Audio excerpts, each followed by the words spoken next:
Her billionaire, CEO ex-husband collapsed at his gala. He didn't know the doctor. He thanked earlier was their secret son. I'm your son. The hospital room fell silent except for the steady beep of the cardiac monitor. Alexander Blackwood stared at the young doctor standing before him, his face draining of color. That's not possible, he whispered, his voice barely audible. We didn't have children. We were divorced before I discovered I was pregnant, I said quietly from the doorway. I never told you.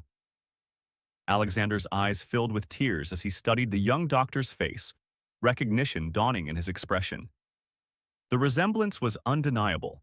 The same jawline, the same analytical gaze, even the same way of standing with weight shifted slightly to one side. You're my son, he breathed. And you performed my heart surgery? Dr. Marcus Reed nodded solemnly. I literally held your heart in my hands yesterday, and you had no idea who I was.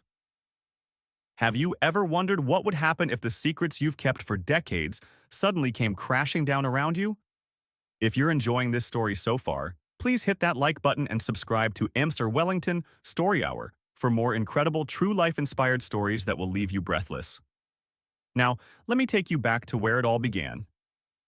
Dr. Reeves to the emergency room. Dr. Reeves, emergency. The hospital intercom's urgent summons barely registered as I stared at the television mounted in the staff lounge. My coffee cup slipped from my fingers, splashing across the linoleum floor unnoticed. On screen, paramedics rushed through the grand entrance of the Monarch Hotel, surrounding a stretcher. The camera zoomed in on the unconscious figure, a face I hadn't seen in person for 28 years but would recognize anywhere. Alexander Blackwood, tech mogul, philanthropist, my ex-husband. Multiple sources confirm that billionaire CEO Alexander Blackwood collapsed during his annual Innovation Foundation Gala, the reporter announced. Blackwood was rushed to Metropolitan General Hospital where doctors are... My phone vibrated. A text from a number I didn't recognize. Mom, it's happening. He's here, at my hospital. My blood turned to ice. Only one person would call me Mom about Alexander Blackwood. Marcus, what's going on? I typed with trembling fingers. They brought him to my ER, cardiac arrest. I'm his attending physician. Does he know? 3 dots appeared, disappeared, then... No, but I'm about to go into his room. Mom, I don't know if I can do this. I grabbed my purse and keys. Don't do anything, I'm coming. 28 years of carefully constructed walls were about to collapse, and I needed to be there when they did. The first time I met Alexander Blackwood, I was 24 and drowning in student debt. My art history degree had led to a position at the prestigious Westmore Gallery, but my assistant curator's salary barely covered rent and loan payments. I moonlighted as a server at high-end events, where the wealthy gathered to discuss art they collected but rarely understood. That particular evening, I was working a tech industry fundraiser at the Westmore, balancing trays of champagne while mentally cataloging which guests were misidentifying which paintings. That's not a Monet, a deep voice said behind me. I turned to find a tall man in an impeccably tailored suit gesturing toward a small landscape several guests had been incorrectly attributing to Claude Monet.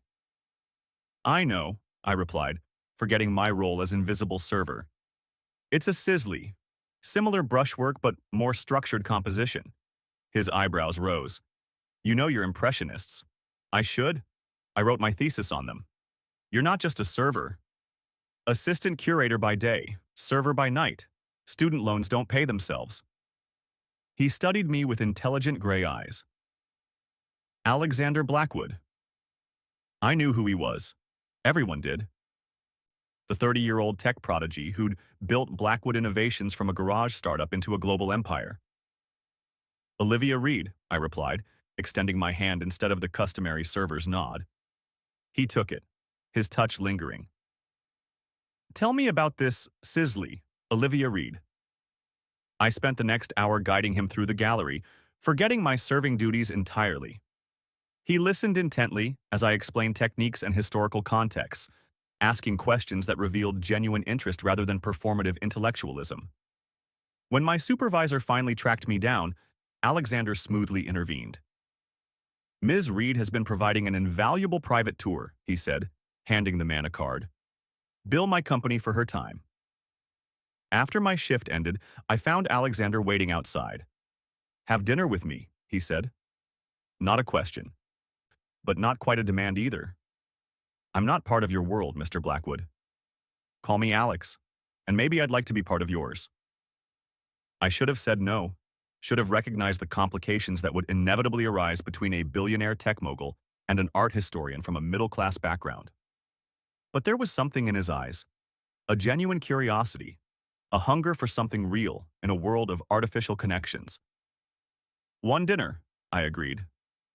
One dinner became two, then weekends exploring small galleries and museums. 3 months later, he proposed on the rooftop garden of the Metropolitan Museum, surrounded by sculptures and starlight. My family will hate this, he warned. They have dynastic expectations. Then why ask me? Because you see the art, not the price tag. You challenge me. You make me better. He took my hands. I've spent my life building things that connect people, but I've never felt connected to anyone until you. I said yes, believing love could bridge our different worlds. I was wrong. The Blackwood family estate sprawled across 30 acres of manicured perfection. Alexander's mother, Victoria, greeted me with Arctic politeness while his father, Richard, assessed me like a subpar investment. An art curator, Victoria said over dinner, making my profession sound like a communicable disease. How creative. Olivia has a master's degree from Columbia, Alexander defended. Hardly the background for someone marrying into this family, Richard commented. The Blackwoods have certain responsibilities, connections that must be maintained. I'm marrying Olivia. Not her resume, Alexander replied, but I noticed his shoulders tense, his voice adopting a defensive edge I hadn't heard before.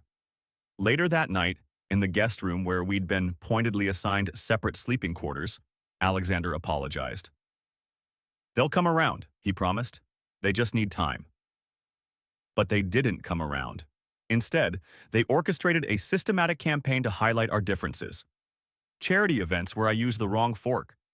Board meetings where I couldn't contribute to discussions about market shares and venture capital.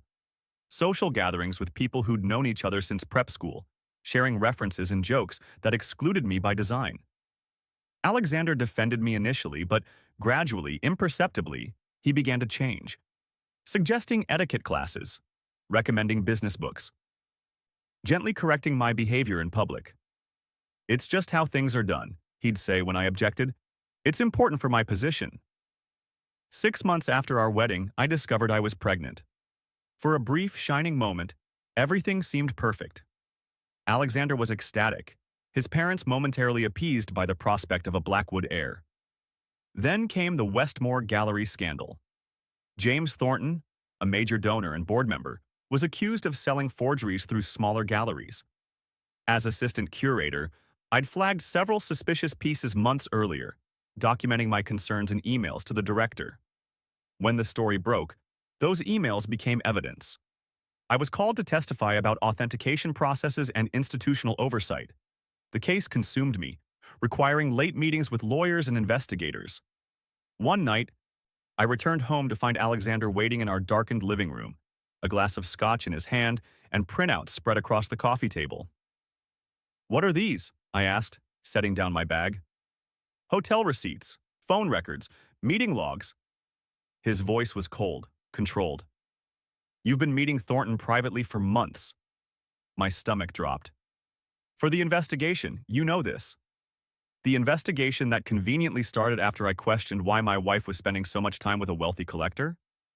Alex, that's absurd. I've been documenting these concerns since before we met. He stood up, towering over me. My mother warned me. She said you were using me to advance your career, to make connections. Your mother has hated me from day one. I felt my voice rising, my hands shaking. She showed me the evidence, Olivia. Private dinners, hotel meetings, late-night calls. All related to the case. Call my boss. Call the attorneys. They'll confirm everything. But I saw it in his eyes, that terrible certainty. He'd already decided what to believe. I want a divorce, he said flatly. The papers are being drawn up. The words hit me like a physical blow. Alex, I'm pregnant with your child. Something flickered in his expression. Doubt, perhaps, but it vanished quickly. If there even is a child, he said coldly, we'll handle paternity and custody through the courts. In that moment, I realized the truth. Alexander would always choose his family's version of reality over mine. Our child would be born into a battlefield, used as a pawn in the Blackwoods Games. I signed the divorce papers 3 days later, taking the modest settlement his lawyers offered. I didn't fight for more. I just wanted out, away from the Blackwoods and their poisonous influence. 2 weeks later, the morning sickness started. I made my decision while staring at 3 positive pregnancy tests lined up on my bathroom counter. I wouldn't tell him. Not out of spite or revenge, but protection. I'd seen how the Blackwoods destroyed what they couldn't control, how they'd nearly destroyed me. I wouldn't subject my child to that toxic environment, to being torn between warring families or, worse, molded into their image of a proper Blackwood heir. My mother thought I was making a mistake. A child deserves to know their father, she argued over the phone, her voice tinged with disappointment. Even when that father believes the worst about their mother? Even when his family would either reject my child or try to take them from me? You're making assumptions about how he'd react. I'm making decisions based on how he's already acted, I countered. He chose his family over truth once. He'll do it again. I moved across the country to San Francisco, where I knew no one and no one knew me. I found work at a small museum, rented a modest apartment, and prepared to become a single mother. Marcus Alexander Reed was born on a rainy Tuesday morning. 10 perfect fingers, 10 perfect toes, and Alexander's unmistakable gray eyes. Just us against the world, little one, I whispered to his sleeping face. But we're going to be okay. If you're enjoying this story of secrets, betrayal, and unexpected reunions, take a moment to hit that like button and leave a comment below. I'd love to know if you think Olivia made the right choice keeping Marcus a secret from his father. Subscribe to Mr. Wellington Story Hour for more powerful stories that will touch your heart. The question started when Marcus was 4. "Where's my daddy?" he asked one evening as I tucked him into bed. I'd prepared for this moment, rehearsed my answer countless times, but the words still caught in my throat. "Your daddy lives far away," I said finally. "He and I couldn't be together." His small face scrunched in confusion. "Why not?" "Sometimes grown-ups can't make things work even when they want to." "Does he know about me?" The innocent question pierced my heart. "No, sweetheart, he doesn't." "Why didn't you tell him? How do you explain complex adult decisions to a 4-year-old? How do you say, because his family would have either rejected you or tried to take you away from me?" "I thought it was better this way," I said instead. "Safer for both of us." Marcus considered this with a seriousness beyond his years. "Will I ever meet him?" "Maybe someday when you're older, when you can decide for yourself if that's what you want." He nodded, seemingly satisfied for the moment, but I knew the questions would return, growing more complex as he did. As Marcus grew, so did Alexander's empire. I couldn't escape news of his innovations, his philanthropic foundation, his status as one of the world's most eligible bachelors. He never remarried, though tabloids linked him to various socialites and models over the years. Sometimes I'd catch glimpses of him on television or magazine covers and search for traces of Marcus in his features. The same determined set of the jaw, the same analytical gaze, the same brilliant mind that approached problems from unexpected angles. Marcus excelled academically, showing an early aptitude for science and mathematics that clearly came from his father's side. By 16, he was taking college-level courses and conducting independent research. "I want to be a doctor," he announced one evening as we sat at our small kitchen table. "A cardiologist." "Why cardiology specifically?" I asked, curious about his choice. He considered the question with characteristic thoughtfulness. "The heart is the most essential organ, yet so vulnerable to failure.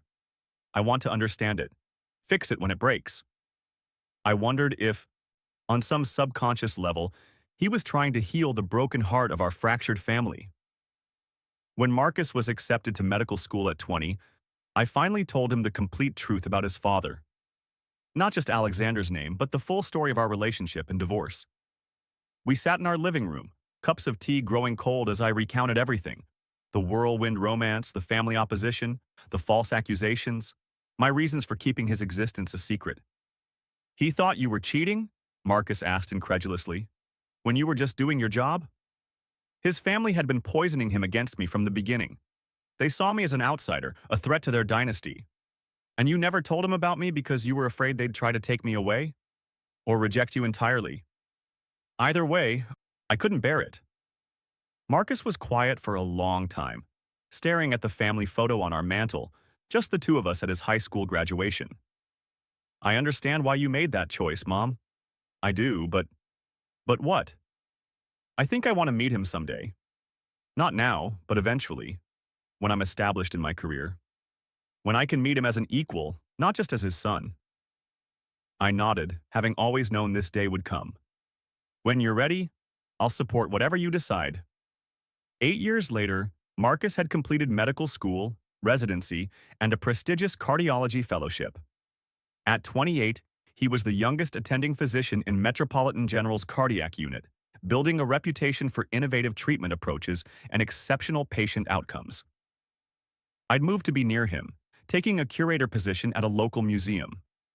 We had Sunday dinners together, where he'd share stories about difficult cases and research breakthroughs. He rarely mentioned Alexander, though I knew he followed his father's career from a distance. Then came the night of the Innovation Foundation Gala. The hospital corridors seemed endless as I rushed toward the cardiac unit.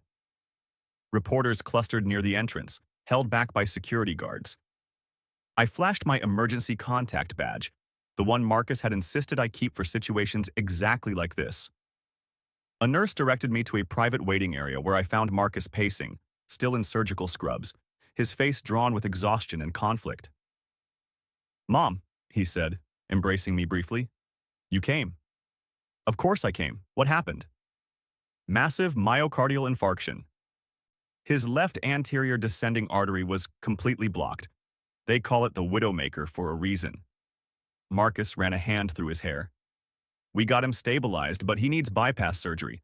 I'm scheduled to perform it in 2 hours." "Does he know who you are?" "No. He was unconscious when they brought him in. He's sedated now, being prepped for surgery." Marcus looked at me directly. "I should recuse myself. Ethically, I shouldn't operate on a family member. But no one knows he's your father." "I know, and that's the problem." He sank into a chair. "For years I've imagined meeting him, introducing myself, seeing his reaction. But not like this, not with his life in my hands." I sat beside him, taking his hand. "What do you want to do?" "I'm the best cardiothoracic surgeon in this hospital, possibly on the entire West Coast. His chances are significantly better with me performing the surgery." His grip tightened. "But afterward, everything changes. Once he recovers, I have to tell him." "Are you ready for that?" "I don't know. But I don't think we have a choice anymore." He checked his watch. "I need to scrub in soon. Will you stay?" "I'll be right here." As Marcus walked away, I realized we'd reached the moment I'd both dreaded and anticipated for 28 years. The carefully constructed walls between our lives and Alexander's were about to come down. The surgery lasted 6 hours. I alternated between pacing the waiting room and sitting rigidly in uncomfortable chairs, jumping each time the door opened. Finally, Marcus appeared, surgical cap still on, exhaustion evident in every line of his body. "He's stable," he announced. "The bypass was successful. He's in recovery now." "Thank God," I breathed. "And you? How are you?" "I don't know." He collapsed into the chair beside me. It was surreal, Mom, holding my father's heart in my hands, literally repairing it, knowing he has no idea who I am. "When will you tell him?" "He'll be unconscious for several more hours. Tomorrow morning, once he's alert and the immediate danger has passed." Marcus looked at me.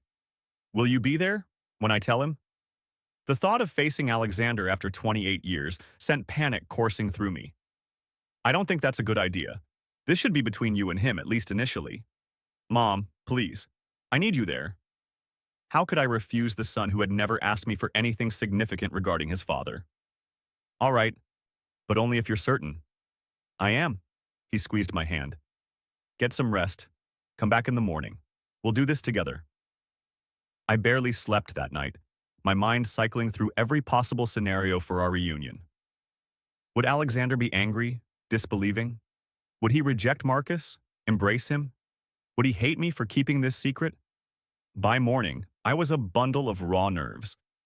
I dressed carefully, professional but not formal, a subtle armor for the confrontation ahead. At the hospital, Marcus met me outside Alexander's private room. He'd changed into a fresh white coat, his ID badge prominently displaying Dr. Marcus Reed, cardiothoracic surgery. He's awake, Marcus said quietly. Responsive and stable. I told him I'd be bringing in someone to discuss his case. How are you feeling? I asked. Terrified, excited, angry. Relieved. He gave a shaky laugh. Everything at once. I straightened his collar in a maternal gesture that felt both inadequate and necessary. Whatever happens in there, I'm proud of you. Not just for saving his life, but for the man you've become without him. Marcus nodded, took a deep breath, and opened the door. Alexander Blackwood looked smaller than I remembered, diminished by hospital gown and IV lines. His dark hair was now silver at the temples, his face lined with years I hadn't witnessed. But those gray eyes, Marcus's eyes, remained sharp and penetrating as they moved from his doctor to me. Recognition dawned instantly. Olivia? Hello, Alexander. His gaze darted between us, confusion evident. What are you doing here? How did you— Mr. Blackwood, Marcus interrupted professionally. I'm Dr. Reed, your cardiac surgeon. I performed your bypass operation yesterday. Yes, they told me. Apparently I owe you my life. Alexander's focus remained on me. But that doesn't explain why my ex-wife is in my hospital room after 28 years. Marcus moved closer to the bed. Actually, it does. He took a steadying breath. My name is Marcus Alexander Reed. I'm 28 years old. My mother is Olivia Reed, formerly Olivia Blackwood. Alexander's expression froze. The cardiac monitor beside his bed registered a spike in heart rate. That's not possible, he whispered. We didn't have children. We were divorced before I discovered I was pregnant, I said quietly. I never told you. Alexander's face drained of color as he studied Marcus intently, recognition dawning in his eyes. The resemblance was undeniable. The same jawline, the same analytical gaze, even the same way of standing with weight shifted slightly to one side. You're my son. Not a question, but a stunned realization. My son performed my heart surgery. Marcus nodded. I didn't know you'd be brought to my hospital. When they wheeled you into the ER, I recognized you immediately. And you operated anyway, knowing who I was? Because of who you are, Marcus corrected. You needed the best surgeon available. That happened to be me. Alexander's eyes filled with tears. 28 years, I've missed everything, your entire life. Yes, Marcus acknowledged without accusation. You have. Alexander turned to me, anger flashing through his grief. Why, Olivia? Why would you keep this from me? What gave you the right to make that decision? You gave me that right, I replied, my voice stronger than I felt.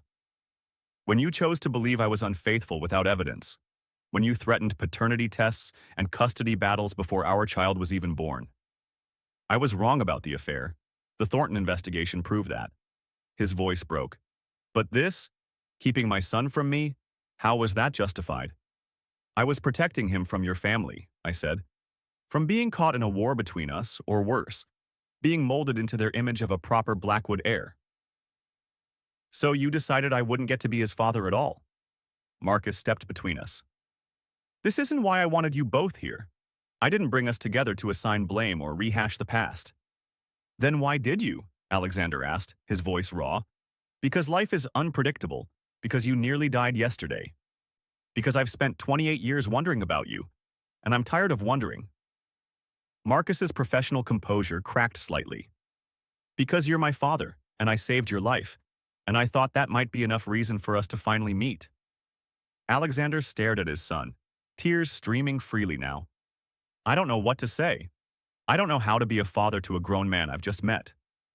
I don't know how to be a son to a father I've never known, Marcus countered, but I'd like to try if you would. The room fell silent except for the steady beep of the cardiac monitor. Alexander looked from Marcus to me, decades of loss evident in his expression. I would like that very much, he finally said, if your mother allows it. This isn't my decision anymore, I replied. It's Marcus's. It has been since he became an adult. Marcus nodded gratefully. I should check on my other patients. You two probably have things to discuss. He moved toward the door, then paused. I'll come back later. We can start getting to know each other. After he left, the weight of 28 years of secrets hung between Alexander and me. He's extraordinary, Alexander said finally. Yes, he is. You did that. You raised him to be that man. I did my best. Alexander's gaze was piercing. Were you ever going to tell me? Marcus always knew who his father was. I promised him that when he was ready, when he was established in his own right, I would support whatever relationship he wanted with you. But you never reached out yourself. No. Because you still believed I would hurt him. Or try to take him from you. The Alexander I knew would have, I said honestly. The man who chose his family's lies over his wife's truth. He flinched. I was wrong. About everything. The affair, the accusations, all of it. By the time the investigation cleared you completely, you disappeared. I needed a fresh start. Somewhere the Blackwood name wouldn't follow us. I looked for you, he admitted. For years. Private investigators, search firms. But you'd changed your name back to Reed, moved across the country. I didn't want to be found. And now? Now that Marcus has found me anyway? I considered the question carefully. Now I hope you can be the father he deserves, the man I once thought you were before your family poisoned what we had. My parents are gone, Alexander said quietly. My father died 10 years ago. My mother last spring. Their legacy of manipulation died with them. I'm sorry for your loss. Are you? They were cruel to you. They were still your parents, and they were Marcus's grandparents even if they never knew him. Alexander studied me with newfound respect. You've changed. 28 years will do that. For what it's worth, I've changed too. He gestured to the hospital room. Nearly dying tends to clarify one's priorities. A knock interrupted us. A nurse entered to check Alexander's vitals, followed by Marcus returning with a tablet in hand. Your recovery is progressing well, Marcus reported professionally. If this continues, we can move you out of intensive care tomorrow. Thank you, doctor, Alexander replied, a hint of wonder in his voice at addressing his son with such formality. I've adjusted your medication schedule, Marcus continued, then hesitated. And I've cleared my evening, if you'd like to talk. Not as doctor and patient, but as father and son, Alexander finished. I would like that very much. I rose to leave. I should go. Let you two have some time. Olivia, Alexander called as I reached the door. Will you come back tomorrow? The question held more than a simple request for a visit. It was an acknowledgement that whatever happened next would involve all three of us, a family fractured for 28 years, now facing the possibility of healing. Yes, I said. I'll come back. If this story has touched your heart so far, please take a moment to like this video and subscribe to MR Wellington Story Hour. Your support helps me bring more powerful stories of family, forgiveness, and second chances to this channel. The next morning, I arrived at the hospital to find Marcus and Alexander deep in conversation. They both looked up when I entered, and I was struck by how similar their expressions were. That same intensity, that same focus. Mom, Marcus said, standing to greet me. We were just talking about my medical school years. I was telling him how proud I am, Alexander added, though I had nothing to do with his accomplishments. You have everything to do with them, Marcus replied, genetically speaking at least. My aptitude for mathematics and spatial reasoning, that's all you. And your compassion, your ethical core, that's all your mother. I felt a strange warmth at the compliment. How are you feeling today, Alexander? Better, physically at least. He gestured to the chair beside his bed. Please, Sit. Marcus was about to tell me about his first solo surgery. I watched as my son described a complex valve repair, his hands moving animatedly as he explained the procedure. Alexander listened with rapt attention, asking intelligent questions that revealed his quick grasp of medical concepts. "You understand this remarkably well for a layperson," Marcus commented. "I've always been interested in how things work," Alexander replied, "whether it's technology or the human body." "That's exactly what I said in my medical school interview when they asked why I wanted to be a doctor." Alexander smiled, a genuine smile that transformed his face. "Like father, like son, I suppose." The phrase hung in the air, new and fragile. "I should go," Marcus said, checking his watch. "I have rounds. But I'll come back this evening." After he left, Alexander turned to me.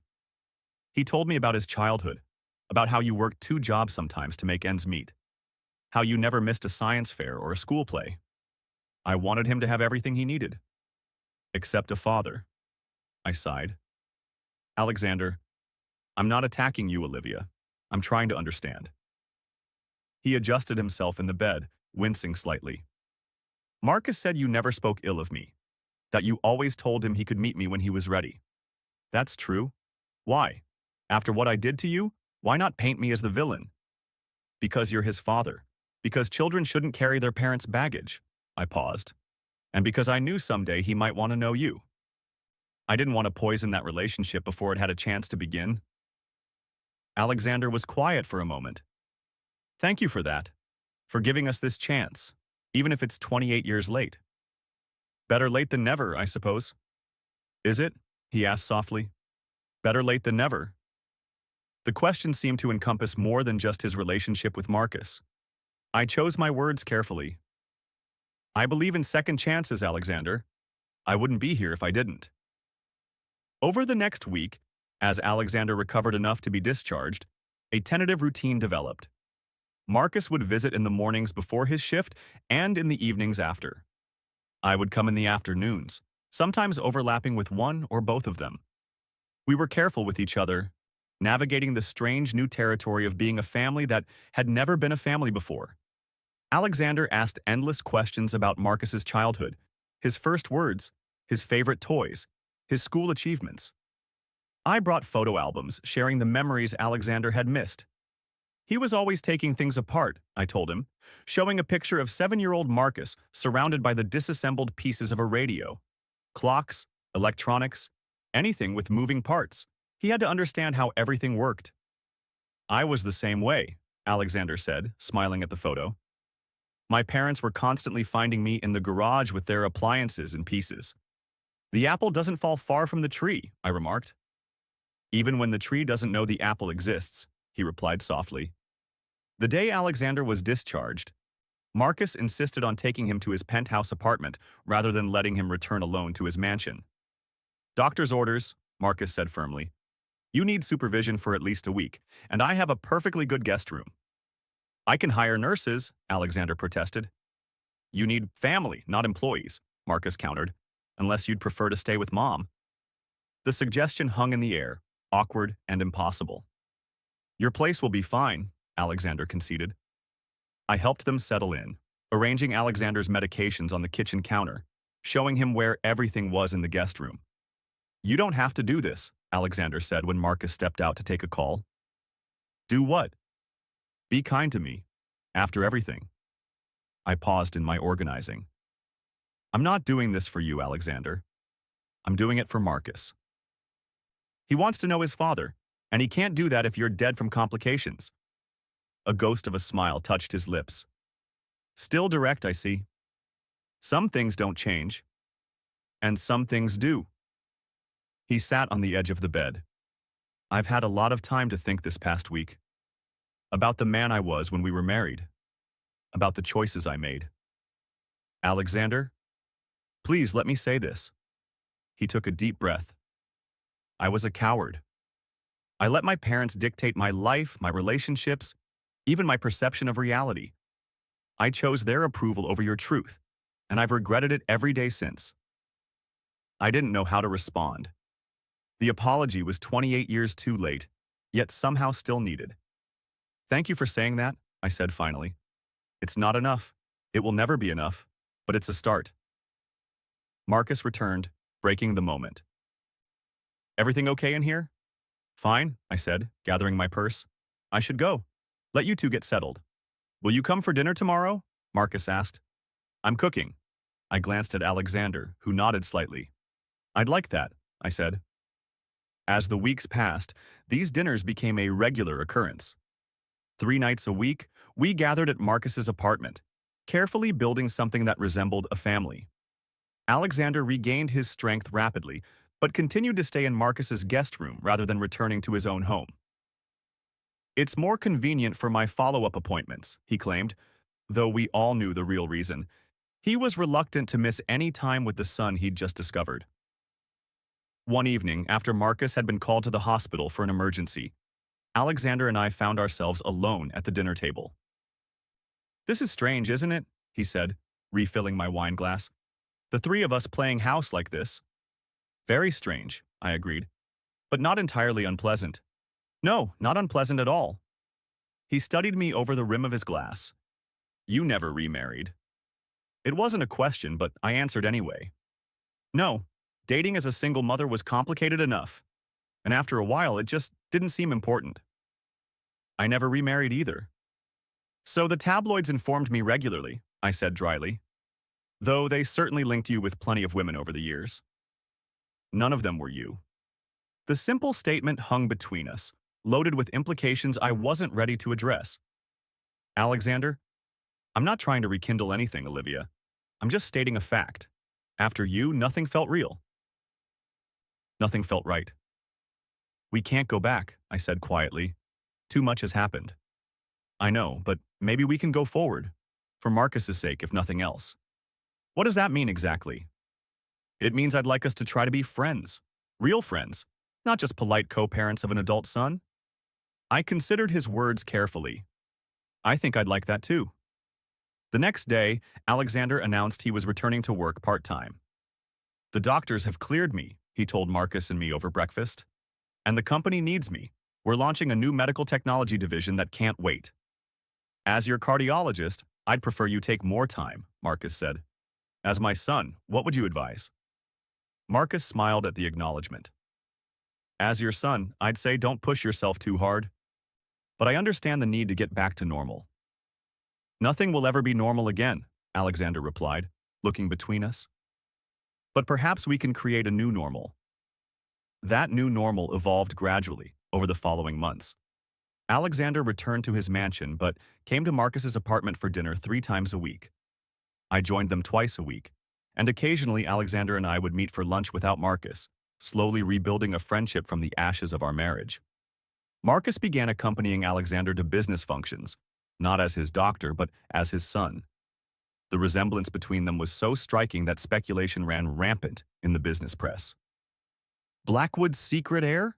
Screamed one tabloid headline. We should make a statement, Alexander said when the rumors became impossible to ignore.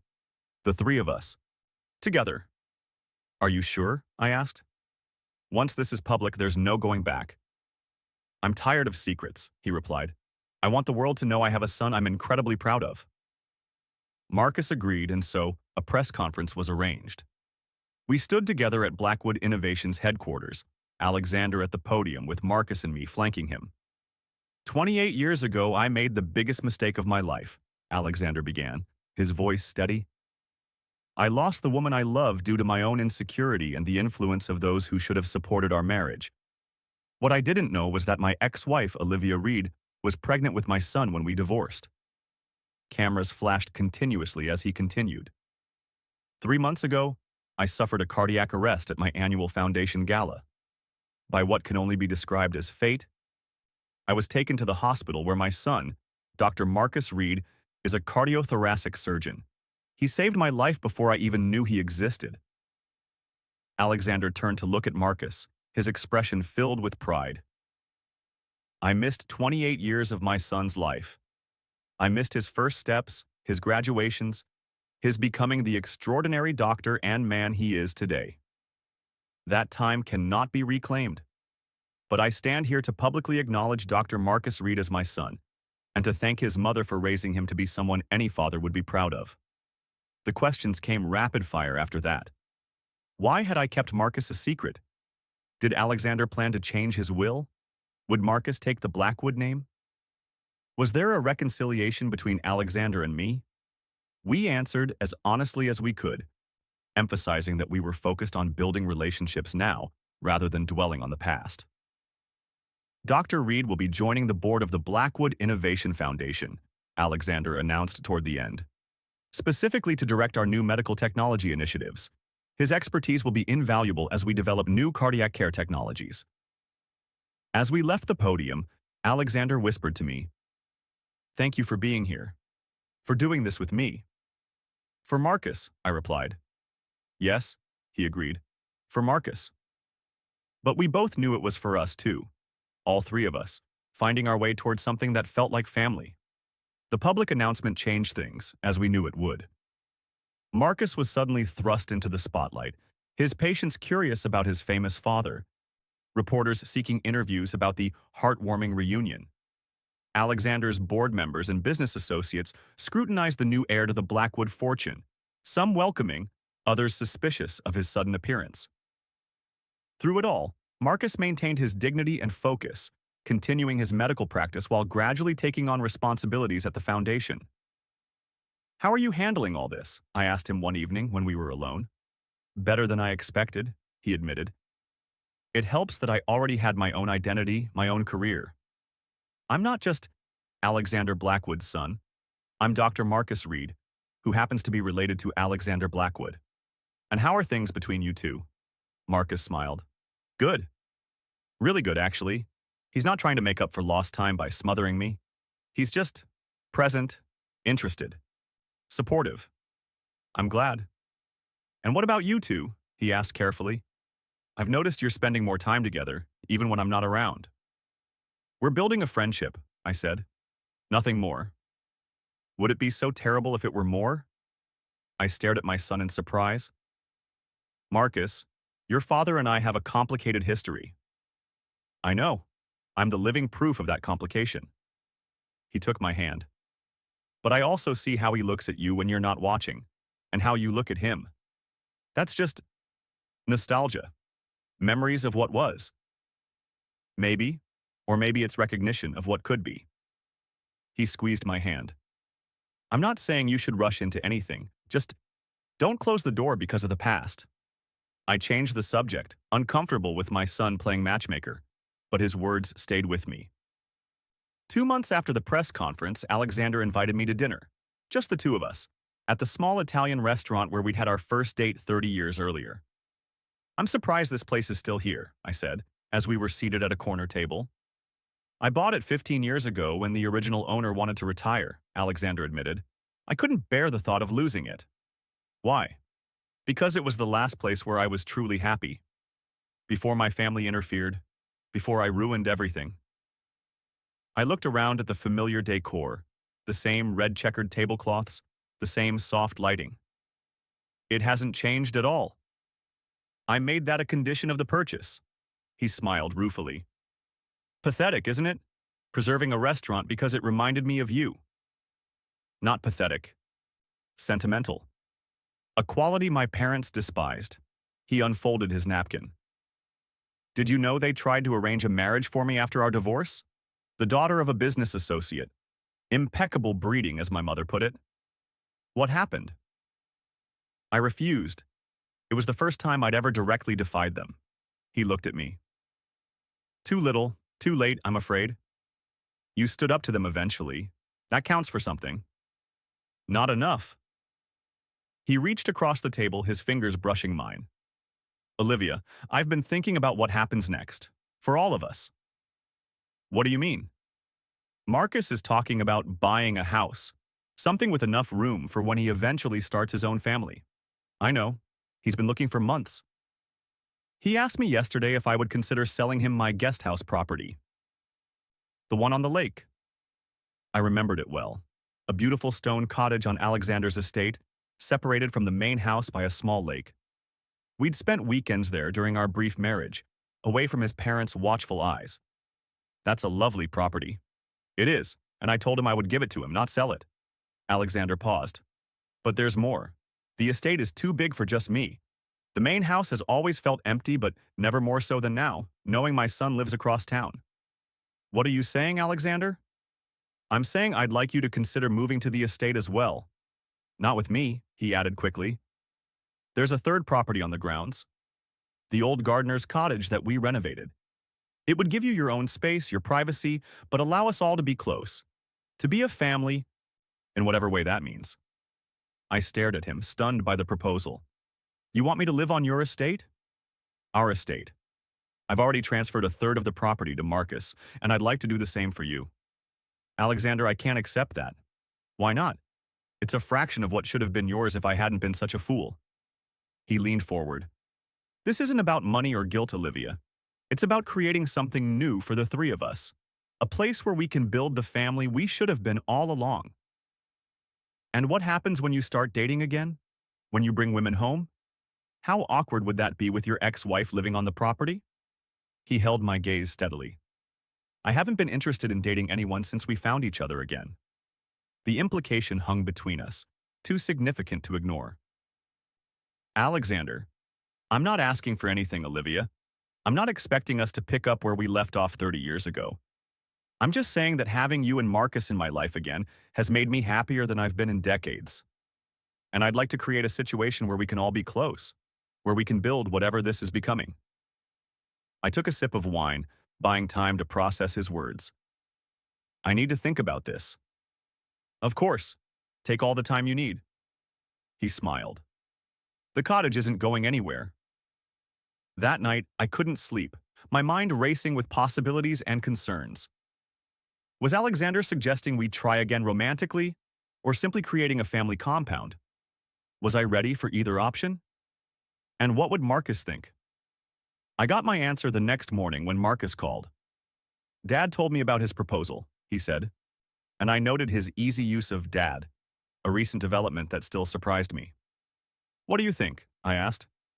I think it makes sense. The three of us are spending most of our time together anyway. This would just make it more convenient.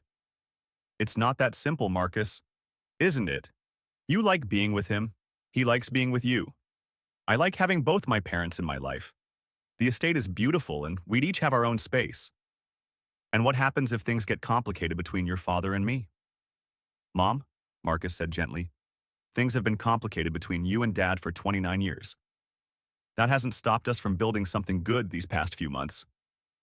He had a point. Despite our history, despite the lost years and painful memories, we had managed to create something positive, a strange, unconventional family unit that somehow worked. I'll think about it, I promised. 2 weeks later, Alexander gave us a tour of the estate, showing Marcus the guest house by the lake and me the gardener's cottage. Both had been recently renovated, updated with modern amenities while maintaining their original charm. The cottage was perfect, cozy but not cramped, with large windows overlooking a garden, a small studio space where I could pursue my artwork, and enough distance from the main house to ensure privacy. What do you think? Alexander asked as we stood on the cottage's porch. It's lovely, I admitted. But are you sure about this arrangement? It's unusual. When have we ever been conventional? He smiled. Besides, I've spent 28 years living by other people's expectations. I'm done with that. I want to build something that works for us, regardless of what anyone else thinks. Marcus joined us on the porch, his expression hopeful. So, are we doing this? Becoming the world's most unconventional family?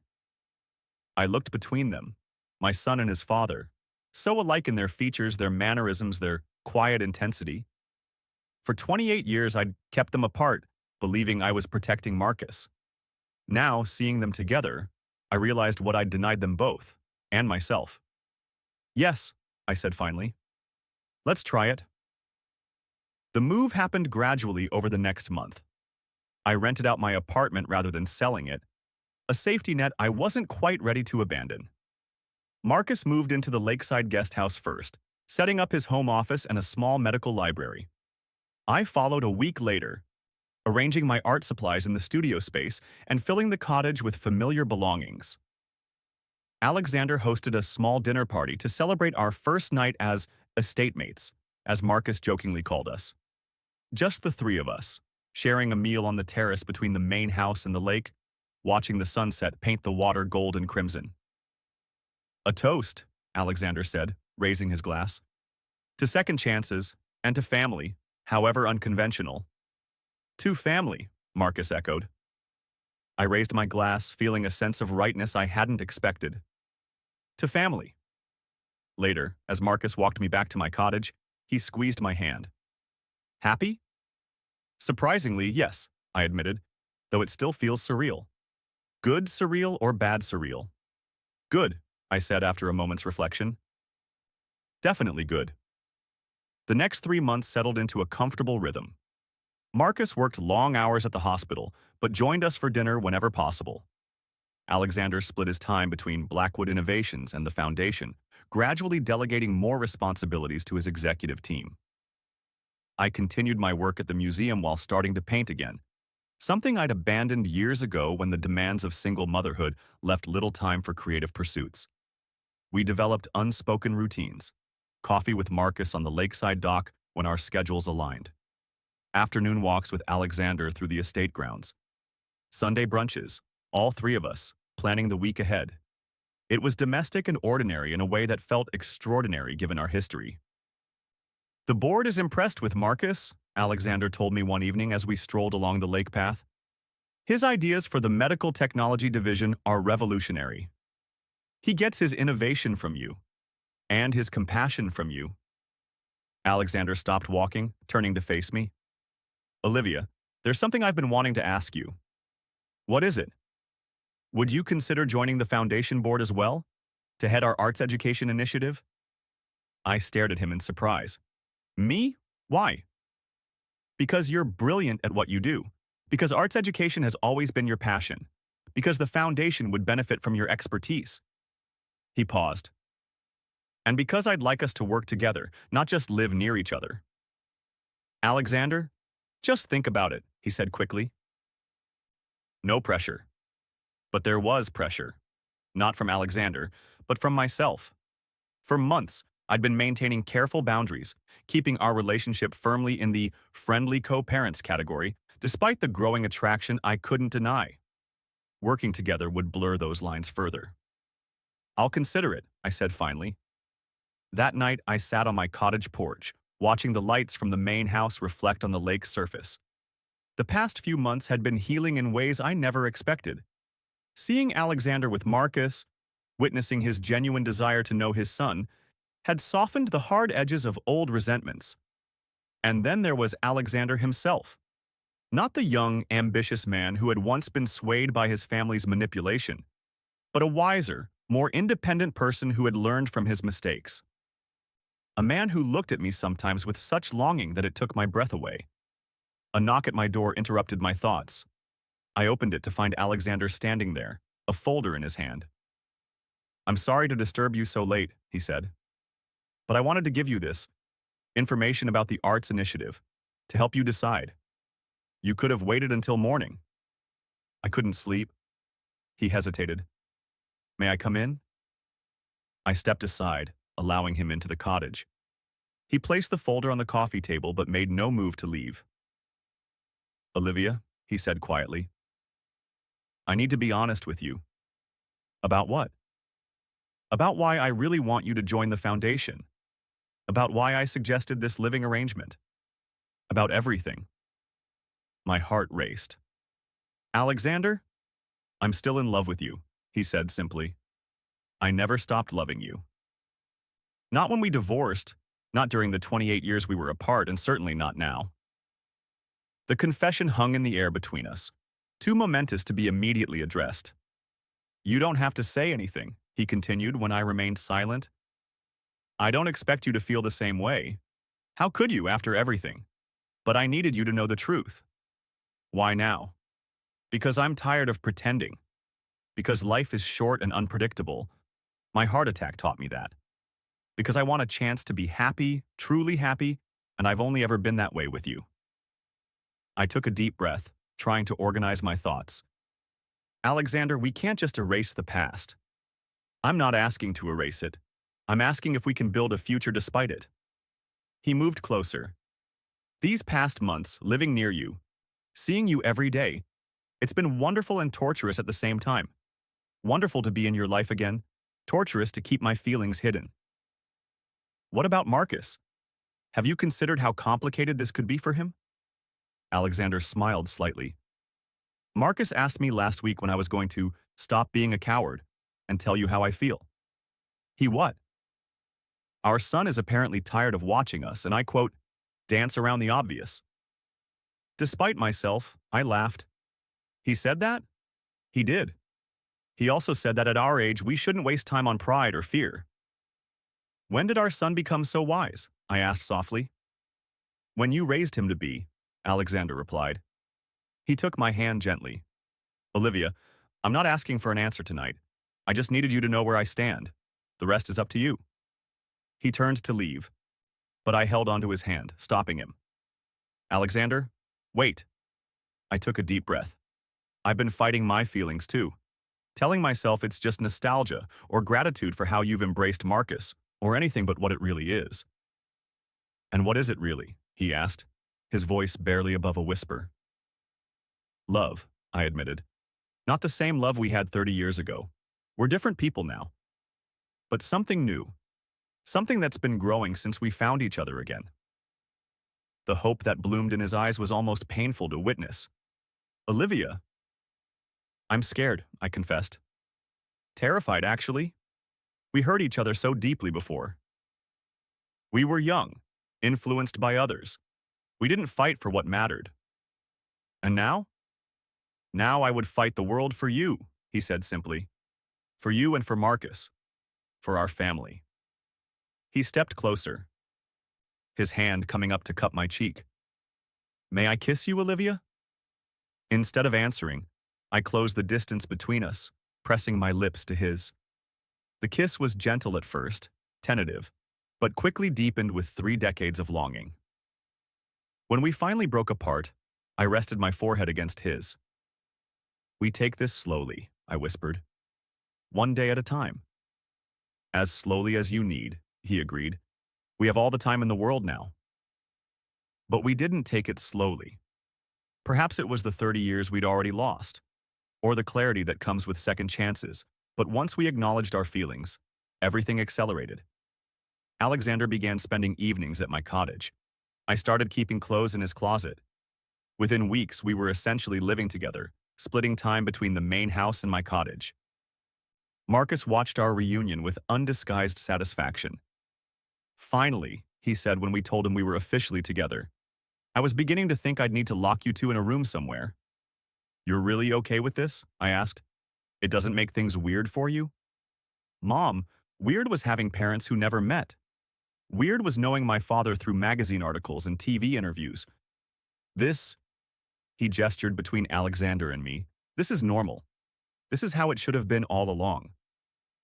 6 months after moving to the estate, I officially joined the Blackwood Foundation as Director of Arts Education. Alexander and I worked together, developing programs to bring arts education to underserved communities, combining his business acumen with my artistic background. We make a good team, he remarked one evening as we reviewed grant proposals in his home office.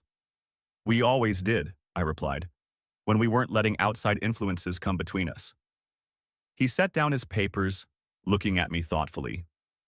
Do you ever wonder what would have happened if I'd believed you? If we'd stayed together? Sometimes, I admitted. But then I remind myself that everything that happened led us to where we are now. And despite the pain, despite the lost years, I wouldn't trade Marcus for anything. Nor would I. Alexander took my hand. But I do regret the years we lost together. The family we could have been. We're a family now, I reminded him. Just not in the way we originally planned. About that, he said, reaching into his desk drawer. I've been thinking about our future. He pulled out a small velvet box, and my heart skipped a beat. Alexander, before you say anything, this isn't a traditional proposal. He opened the box to reveal a stunning sapphire ring. I'm not asking you to be my wife again. At least, not yet. I'm asking if you'd consider this a promise ring, a symbol that we're committed to building a future together, however that looks. I stared at the ring, then at him. Why a sapphire? Because diamonds remind me of our first marriage, beautiful but ultimately fragile. Sapphires are stronger, more resilient, like us now. The thoughtfulness of the gesture brought tears to my eyes. It's perfect. He slipped the ring onto my finger where it caught the evening light. No pressure, no timeline, just a promise that we're in this together. I leaned across the desk to kiss him. Together. That weekend, we hosted a small gathering at the estate, just Marcus, a few close friends, and some of Alexander's trusted colleagues. As we enjoyed dinner on the terrace, Alexander stood to make a toast. To new beginnings, he said, raising his glass, and to the two people who make my life complete. Marcus raised his glass as well. To family, found, lost, and found again. Later that evening, as the guests departed, Marcus pulled me aside. I have news, he said, his expression a mix of excitement and nervousness. I've been offered the position of Chief of Cardiothoracic Surgery at Metropolitan. Marcus, that's wonderful, I exclaimed. The youngest chief in the hospital's history, I imagine. Yes, but there's more. He glanced toward Alexander, who was saying goodbye to the last guests. I've also been asked to lead a new cardiac research center, funded by an anonymous donor. I raised an eyebrow. How anonymous? Marcus smiled. Dad swears it wasn't him. Says he wouldn't undermine my independence that way. Do you believe him? Strangely, yes. He understands how important it is that I make my own way. Marcus squeezed my hand. Which brings me to the other news. I've met someone. Really? Who? Dr. Elena Winters. She's a cardiovascular researcher from Chicago. She's joining the new research center next month. And, I prompted, recognizing the look in my son's eyes, and she's brilliant and beautiful and makes me laugh. He shrugged, suddenly looking boyish despite his 30 years. I really like her, Mom. I can't wait to meet her. You will. I've invited her to dinner next weekend. He hesitated. I've told her about our unusual family situation, about how I just found my father, about you two reconnecting. And? And she thinks it's romantic. Says it gives her hope that true love can find a way, even after decades apart. I smiled, touching the sapphire ring on my finger. Maybe she's right. Alexander joined us, slipping his arm around my waist. What are we discussing so seriously over here?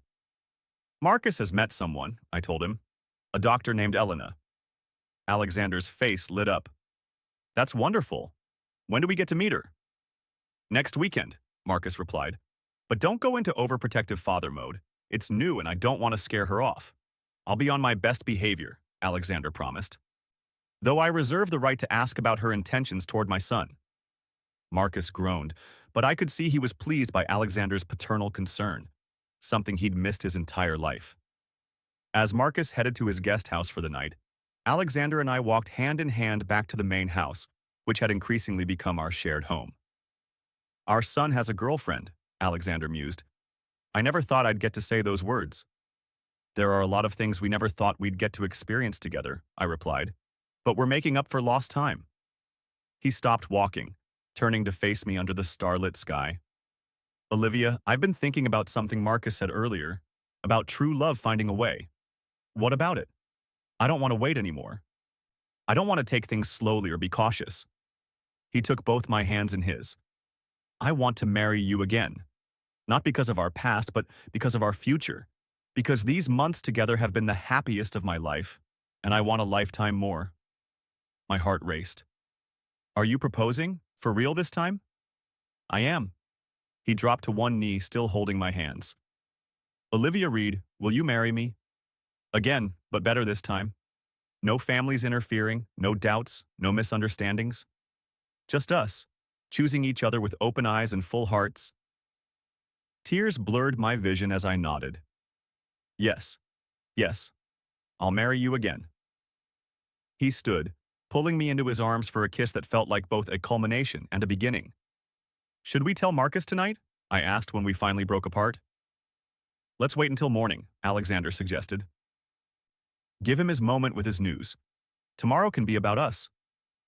But when we entered the main house, we found Marcus waiting in the living room, a bottle of champagne and 3 glasses on the coffee table. I thought you went home, I said in surprise. I doubled back. He grinned. I had a feeling Dad wouldn't wait much longer to propose properly. Alexander laughed. Am I that transparent? To your son who happens to have your exact same face? Yes.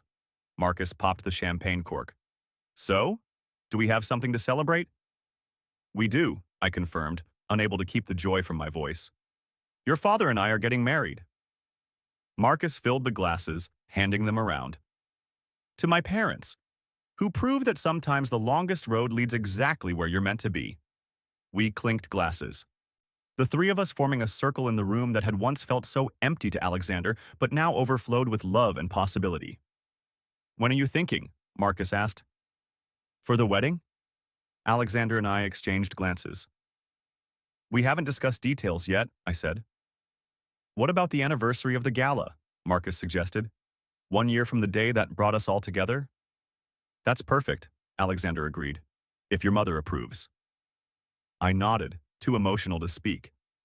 1 year ago, I had watched in horror as Alexander was rushed to the hospital, never imagining that his collapse would lead to healing rather than more heartbreak.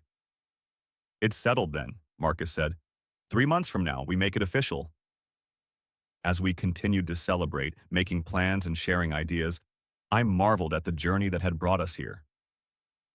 From a chance meeting at an art gallery 30 years ago, through heartbreak and separation, to this moment of perfect unity, our family finally whole.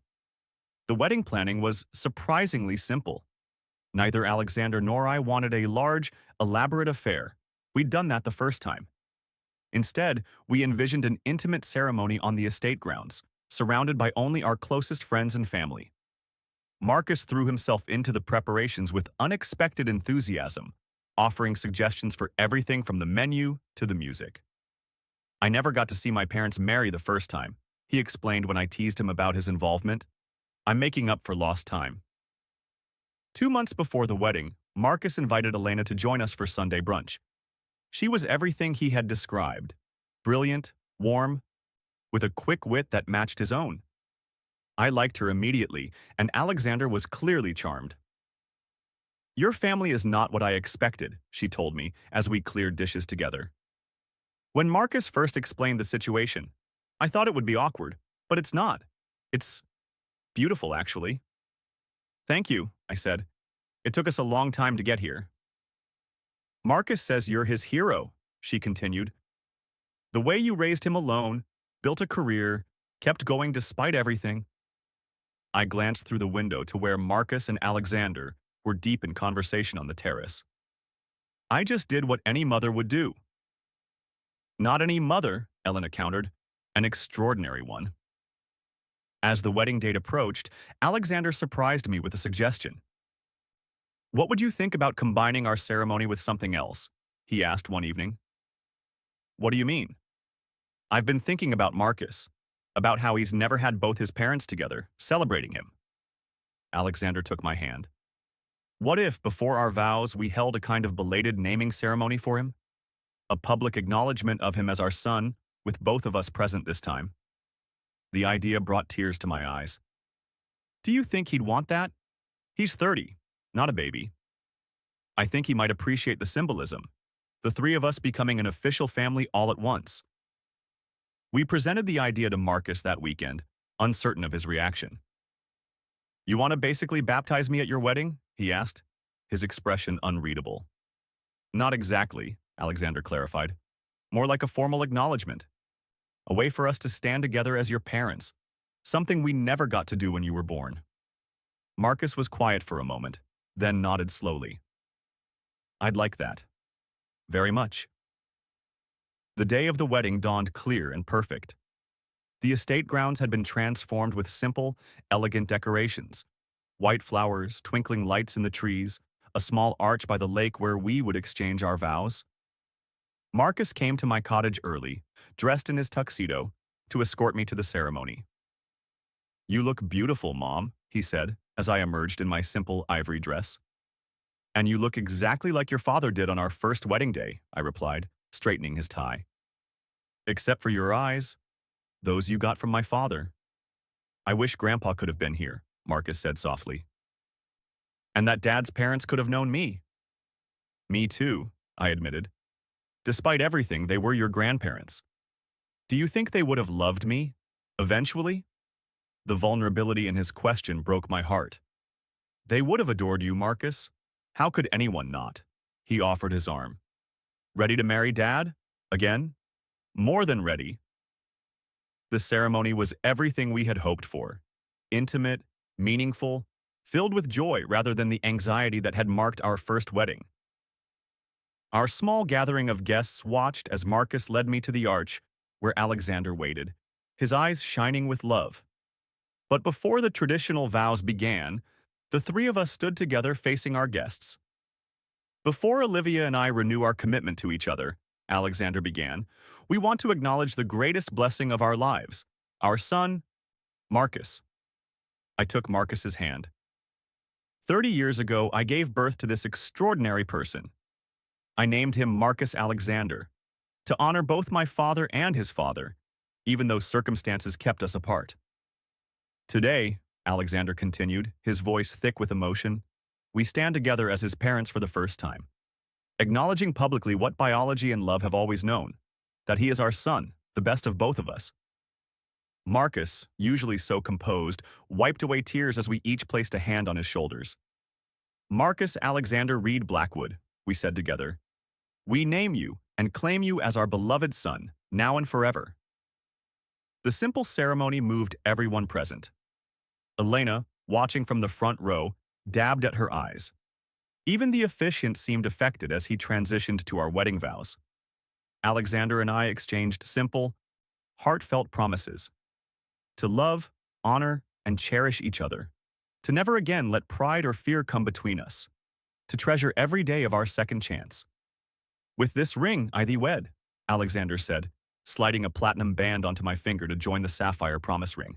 Again and forever. With this ring, I thee wed, I echoed, placing a matching band on his finger. Again and forever. By the power vested in me, the officiant declared, I now pronounce you husband and wife, again. Laughter and applause erupted as Alexander pulled me into a kiss that promised a lifetime of happiness. At the reception, held on the terrace overlooking the lake, Marcus stood to offer a toast. To most people, I'm Dr. Marcus Reed, cardiologist, but today, I officially became Marcus Alexander Reed Blackwood, son of Alexander and Olivia. He raised his glass. All my life I wondered about my father. Who he was, why he wasn't in my life. My mother never spoke ill of him, only saying that someday when I was ready, I could decide if I wanted to meet him. He looked at Alexander. What I never expected was that when we finally met, it would be in an operating room with his life in my hands, or that saving his heart would lead to healing all of ours. Marcus turned to me. Mom, you are the strongest, most loving person I know. You sacrificed everything to give me a good life, to protect me from pain. And Dad, his voice caught. You missed 30 years of my life, but you've made every day since we found each other count. I'm proud to be your son, both of yours. He raised his glass higher. To my parents, who prove that true love doesn't always follow a straight path, but always finds its way home. As the celebration continued into the evening, Alexander pulled me onto the dance floor for our first dance as husband and wife. Again. Happy? He murmured against my ear. Completely, I replied. Though I still can't quite believe we're here. That this is real. It's real, he assured me, and it's just the beginning. Over his shoulder, I watched Marcus lead Elena onto the dance floor, their heads bent close together in conversation, their movements perfectly in sync. The way he looked at her reminded me of how Alexander had once looked at me, how he was looking at me now, as if I were the center of his universe. I think our son is falling in love, I whispered. Alexander glanced over. I think you're right. Should I be concerned? About Elena? No, she's wonderful. Not about Elena specifically, about the fact that Blackwood men seem to fall hard and fast. I laughed softly. It worked out for us in the end. That it did. He twirled me gently. Though I hope Marcus's path is less complicated than ours was. I have a feeling it will be, I said. He has something we didn't. What's that? Parents who are united, who support him unconditionally. Alexander's arms tightened around me. We'll never let him down again. Never, I agreed.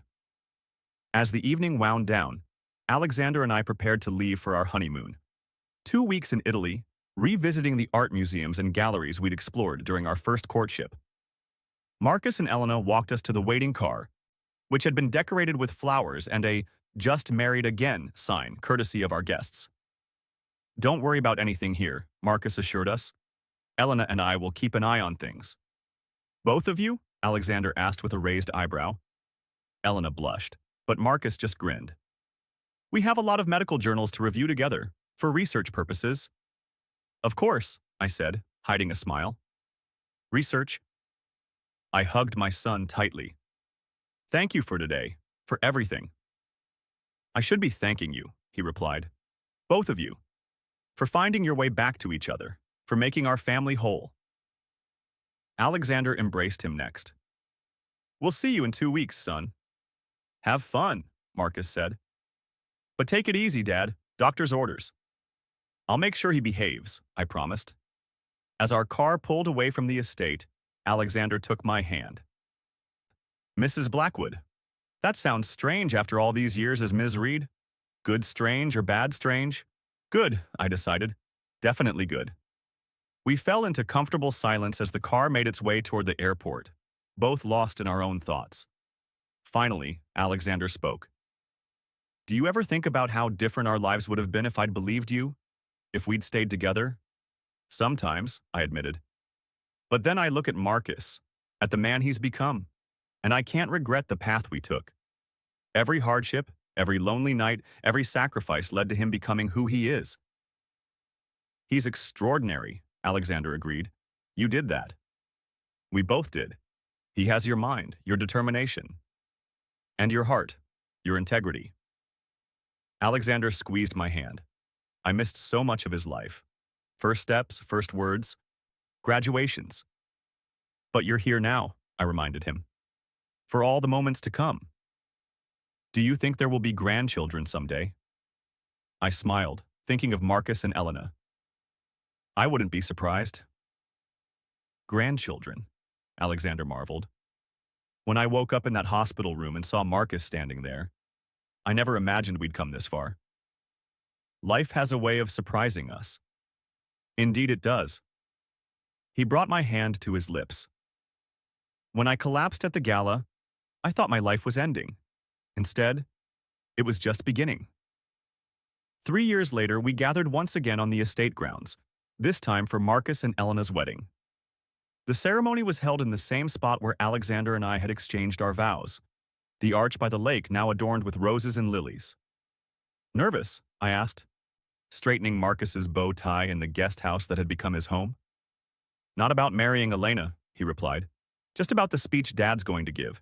He's been working on it for weeks. I laughed. He wants it to be perfect. It's not every day a father gets to be best man at his son's wedding. Especially when he didn't meet that son until he was 30. Are you happy, Marcus? Truly happy? His smile was answer enough, but he spoke anyway. Happier than I ever thought possible. I have the career I always wanted, I'm marrying the woman I love, and I have both my parents in my life. What more could I ask for? Well, I said carefully, there is one more piece of news. What's that? Your father and I were going to wait until after the wedding to tell you, but I took a deep breath. I'm pregnant. Marcus stared at me in shock. You're... What? How? I mean, you're 45 and supposedly too old? Apparently not. I laughed at his expression. Trust me, no one was more surprised than we were. A baby, Marcus said wonderingly. I'm going to have a sibling.